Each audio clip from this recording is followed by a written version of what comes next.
अकेला ही चला था जानिबे मंजिल मगर, मैं अकेला ही चला था जानिबे मंजिल मगर, लोग यूं मिलते गए कारवां बनता गया, लोग यूं मिलते गए कारवां बनता गया। बहुत से नशों पर प्रतिबंध नहीं लगना चाहिए, जैसे काम का नशा, उपकार का नशा, परोपकार का नशा। तो इस तरह से बहुत से सकारात्मक नशे सदियों से समाज में व्यापक रहे हैं, और जब व्यक्ति अपने को भूलकर दूसरों में रत हो जाता है तो ऐसे नशे समाज में बहुत दिशा का काम करते हैं। उन पर कभी प्रतिबंध लगा भी नहीं है, लग भी नहीं सकता। और अब एक युवा सम्मान के लिए आमंत्रित कर रही हूं आप सबके चहेते आयुष्मान को, और यही कहूंगी आप सबकी ओर से आयुष्मान आयुष्मान भव। आप तो बहुत से कार्यक्रमों से जुड़े रहे हैं, आपका परिचय देना ये लगेगा कि आपके साथ में न्याय नहीं कर रही हूँ। आप बहुत कार्यक्रमों के प्रस्तुता हैं, बहुत सी भाषाओं के जानकार हैं, पंजाबी, हरियाणवी, अंग्रेजी, और बहुत ही खूबसूरत तरीके से कार्यक्रमों को प्रस्तुत करते हैं। 2 मिनट आप आज हम लोगों के लिए भी निकालें, हमें भी बोलें। ठीक है, चाय बन भी गई है तो हम ठंडी ही पी लेंगे।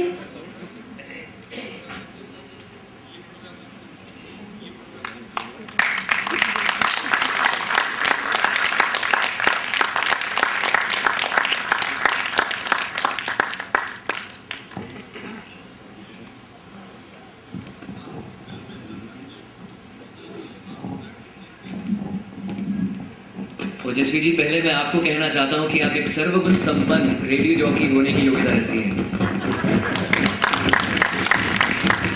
शायद उन्होंने सुना नहीं। फिलहाल मैं बोलना चाहता हूं कि श्रोतागण को नमस्कार, निर्णायक मंडल को सादर प्रणाम जिन्होंने मुझे इस काबिल समझा, और जो इस स्रोत गृह से बाहर हैं वो सदा रहे भाग्यवान। क्योंकि भाग्यवान इसलिए उनकी क्लॉक्स में कुछ फेर बदल हो जाएगा, क्योंकि मैं सुबह का शो करता हूँ और सांझे में मेरी आवाज सुनते हुए कुछ अटपटा सा लगेगा, कंफ्यूज हो जाएंगे वो लोग। AM 7 से 11 मेरा शो आता है, बिग चाय सुबह। और 2 शब्द कहने को कहा गया था, तो 2 शब्द बहुत सारे हैं मेरे इस शब्दकोश में। 2 शब्द जैसे कि मैं थोड़ा किंग करते हुए विमूढ़ हो गया हूँ, असमंजस में पड़ गया हूँ किन 2 शब्दों का इस्तेमाल करूँ, क्योंकि 2 शब्द मैं पहले लूंगा रियलिटी शो का। रियलिटी शो, ये 2 शब्द ऐसे हैं जिससे बच्चा बच्चा जानता है, क्योंकि शायद पोलिंग बूथ के बाहर इतनी जनता नहीं होती जितने रियलिटी शो के बाहर जनता खड़ी होती है। क्योंकि इंडियन आइडल में इतनी जनता होती है, लोग रोते हैं, सुबह 7 बजे से खड़े होते हैं कि हमने इंडियन आइडल बनना है या हमने कुछ बनना है, पॉप स्टार बनना है। तो रियलिटी शो से मेरा बहुत गहरा ताल्लुक रखता हूं मैं। सन 2002 में एक रियलिटी शो था पॉप स्टार्स 2, उसमें एक बैंड बना था आसमा, उसका मैं पहला स्टैंड बाय था। उसके बाद कोशिश करते करते मैं फाइनलिस्ट बना जी सिनेस्टार्स की खोज का। उसके बाद कोशिश करते करते MTV रोडीज 2, जी हाँ, मैं MTV जनरेशन से भी ताल्लुक रखता हूँ, MTV रोडीज 2 में मैं विनर था। उसके बाद कोशिश करते करते इंडियन आइडल 2 में मैं फाइनलिस्ट था। अब कोशिश करते करते इन्होंने सोचा कि इतने रियलिटी शो में आ ही गए हो तो RJ बन जाओ।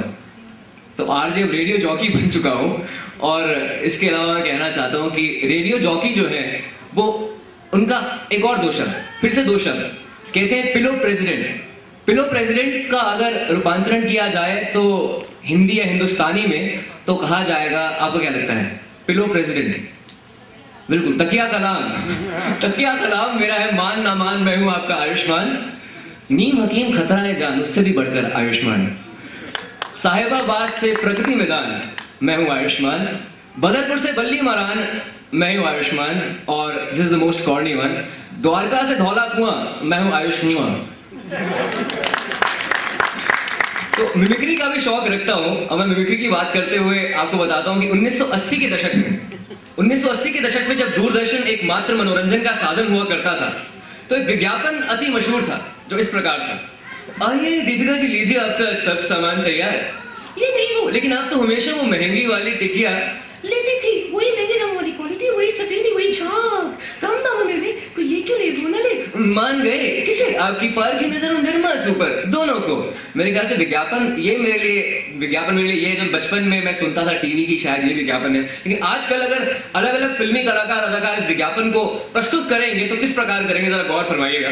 अगर शाहरुख खान साहब विज्ञापन प्रस्तुत करेंगे तो ऐसे करेंगे, आइए दीपिका जी, लीजिए आपका सब सामान तैयार। लेकिन आप तो हमेशा वो महंगी वाली टिकिया लेती थी। मैं यहाँ कभी नहीं आऊंगा। जब जब आप टिकिया नहीं खरीदेंगे आऊंगा, खुद को अकेला पाऊंगा आऊंगा, मैं यहाँ कभी नहीं आऊंगा। शाहरुख खान साहब के बाद अगर धर्मपाल जी अगर टिकिया बेचने की कोशिश करेंगे, वैसे ओजस्वी जी आप तालियां बजाने की मनोबल काफी ज्यादा। धर्मेंद्र अगर करेंगे तो इस प्रकार करेंगे, दीपिका ये टिकिया खरीद लो दीपिका, हम दोनों मिलकर एक टिकिया घिसेंगे। क्या बात कर रही हो, टिकिया नहीं खरीदोगी? धर्म जी टिकिया नहीं बेच पाए, उनके सुपुत्र सनी देओल थोड़े गुस्से में आ गए, कहने लगे, ओए दीपिका, तूने मेरे बाबूजी का अपमान किया है। 2.5 किलो की टिकिया किसी में पड़ती है ना तो उठ जाता है।